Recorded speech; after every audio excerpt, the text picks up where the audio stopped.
अच्छा कलमा याद है ना आपको? है मौलाना साहब, कलमा याद नहीं होगा? ला इलाहा इल्लल्लाह मुहम्मदुर रसूलुल्लाह। माशाअल्लाह। सूरह फातिहा याद है ना? नमाज, हाँ सूरह फातिहा याद है। अल्हम्दुलिल्लाह रब्बिल आलमीन रहमान रहीम मालिक, पूरी सूरत सुना दी। हमने कहा अच्छा सूरतें कितनी याद है? कहता मौलवी साहब वो तो 2 ही याद है बस। कौन कौन सी? का इन्ना आतैना कल कौसर और कुल हुवल्लाहु अहद अल्लाहु समद लम यलिद वलम यूलद वलम यकुल लहू कुफुवन अहद। हमने कहा अच्छा और कोई एक सूरत? का नहीं है।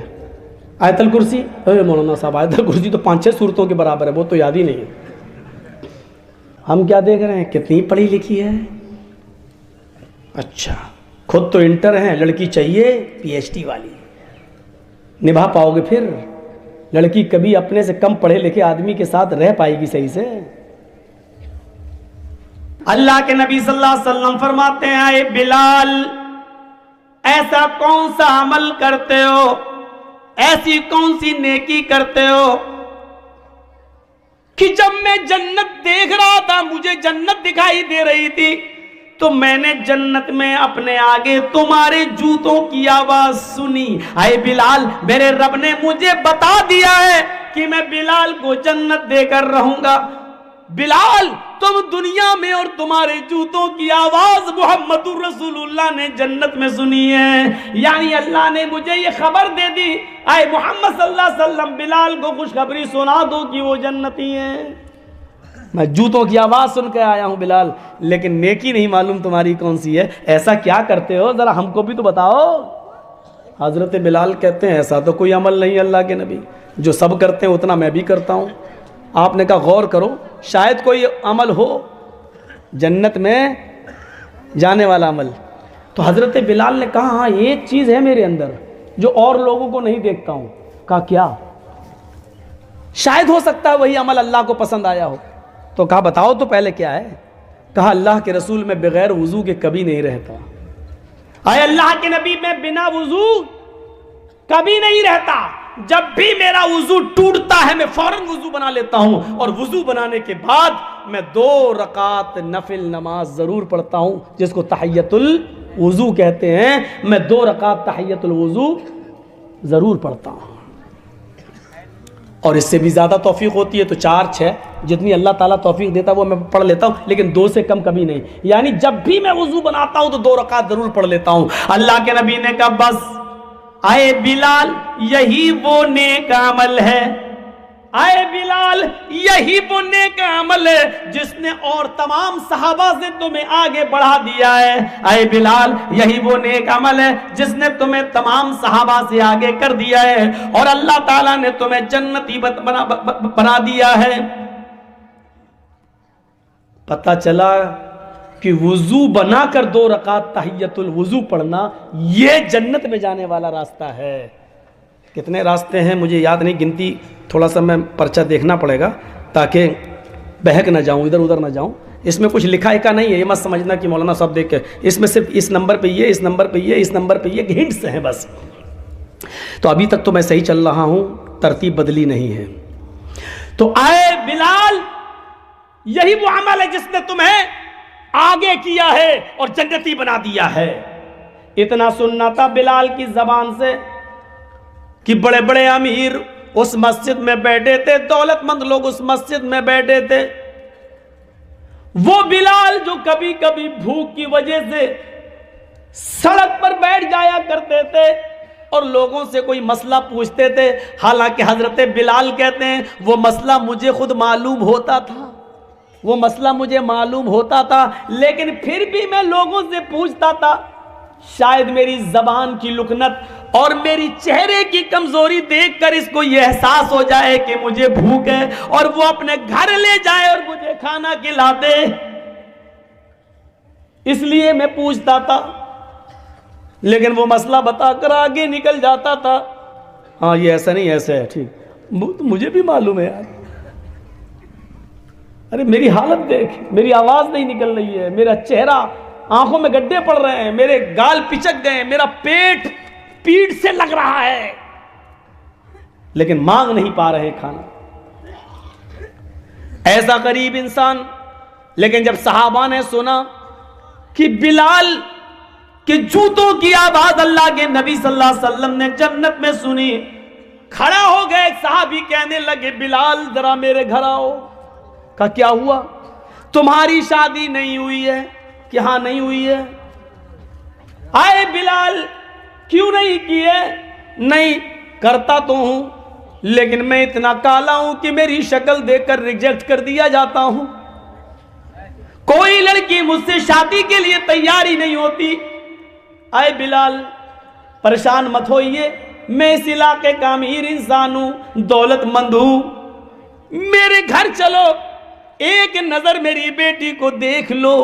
अगर मेरी बेटी तुम्हें पसंद आ जाए तो मैं अपनी बेटी का निकाह तुम्हारे साथ करने को तैयार हूं। आए बिलाल, तुम्हारे साथ रहेगी मेरी बेटी तो वो भी जन्नत जैसे अमल करने लगेगी, वो भी जन्नत जैसे काम करने लगेगी। नेक लड़के से शादी करने की वजह से अल्लाह मुझे भी जन्नत दे देगा। अरे बिलाल, दीनदार लड़के को अपनी बेटी देने के बदले अल्लाह शायद मुझे भी जन्नत दे दे। बिलाल चलो, मेरी बेटी देख लो, पसंद आ जाए तो मैं निकाह के लिए तैयार हूं। दूसरे साहबी उठे, अरे बिलाल उन्होंने पहले कह दिया है, इसलिए पहले उनकी बेटी देख लो, पसंद आ जाए तो कोई बात नहीं, निकाह कर लेना, और अगर पसंद ना आए तो बेधड़क मेरे घर चले आना, मैं अपनी बेटी का चेहरा दिखाने के लिए तैयार हूं।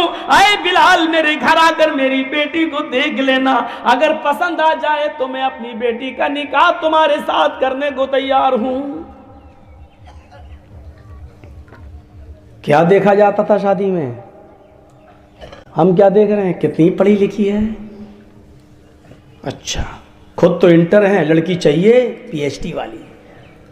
निभा पाओगे फिर?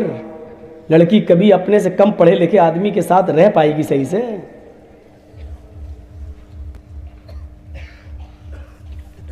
हम क्या देख रहे हैं और वो क्या देख रहे थे? गरीब है नहीं देखा, काले कलूटे नहीं देखा, जन्नत में जूतों की आवाज सुनी अल्लाह के रसूल ने। ये जन्नती इंसान है, जरूर इसके साथ मेरी बेटी रहेगी तो वो भी जन्नत में बन जाएगी। तो 2 रकात वजू बनाकर 2 रकात तहियतुल वजू पढ़ना, ये जन्नत में जाने वाला ये भी एक रास्ता है। एक रास्ता और है, वजू बनाने के बाद अब क्या करोगे?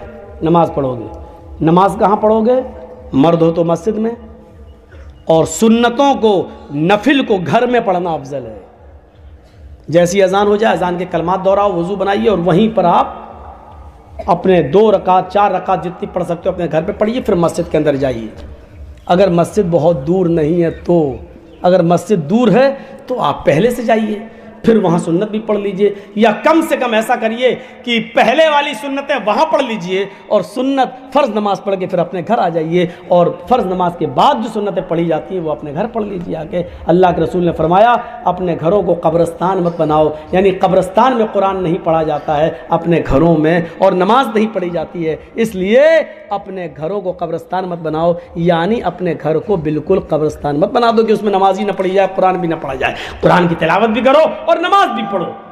तो इसीलिए क्या फरमाया? जन्नत में जाने वाला एक रास्ता, मस्जिद भी बनाओ, और मस्जिद जो अल्लाह के लिए बनाएगा तो अल्लाह उसके लिए जन्नत में घर बनाएगा। हदीस ये है, मम बना लिल्लाहि मस्जिदन बनल्लाहु लहु बैतन फिल जन्नह। जो दुनिया में अल्लाह का घर बनाएगा, जो दुनिया में अल्लाह के लिए मस्जिद बनाएगा, उसमें बढ़ चढ़कर हिस्सा लेगा, मस्जिद बनाने के लिए चंदा देगा, उसमें बढ़ चढ़कर हिस्सा लेगा, बनल्लाहु लहु बैतन फिल जन्नह, तो कयामत के दिन अल्लाह ताला जन्नत के अंदर उसके लिए घर बनाएगा।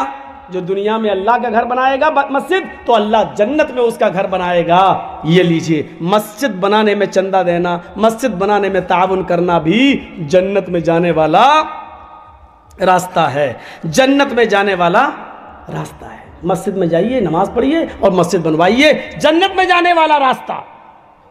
अब नमाज पढ़ के बैठ गए हैं, अब क्या करना है? अब दुआएं पढ़िए, अल्लाहु अकबर, अस्तगफिरुल्लाह अस्तगफिरुल्लाह अस्तगफिरुल्लाह, अल्लाहुम्मा अंता सलाम व मिनका सलाम। बहुत सी दुआएं बताई हैं अल्लाह के नबी ने, पढ़िए। लेकिन जन्नत में ले जाने वाला रास्ता क्या है? नमाज के बाद, नमाज तो है ही, वो तो आप पढ़ चुके। नमाज के बाद एक आयत ऐसी है, अगर आपने फर्ज नमाज के बाद उसको पाबंदी के साथ पढ़ते रहे तो वो आयत का पढ़ना आपको जन्नत में ले जाएगा। आयत सबसे लंबी है। आयत हदीस क्या है? मन क़रअ आयतल कुर्सी बाद सलातिल मकतूबती लम यमनहु मिन दुखूलिल जन्नति इल्लल मौत। ये है हदीस।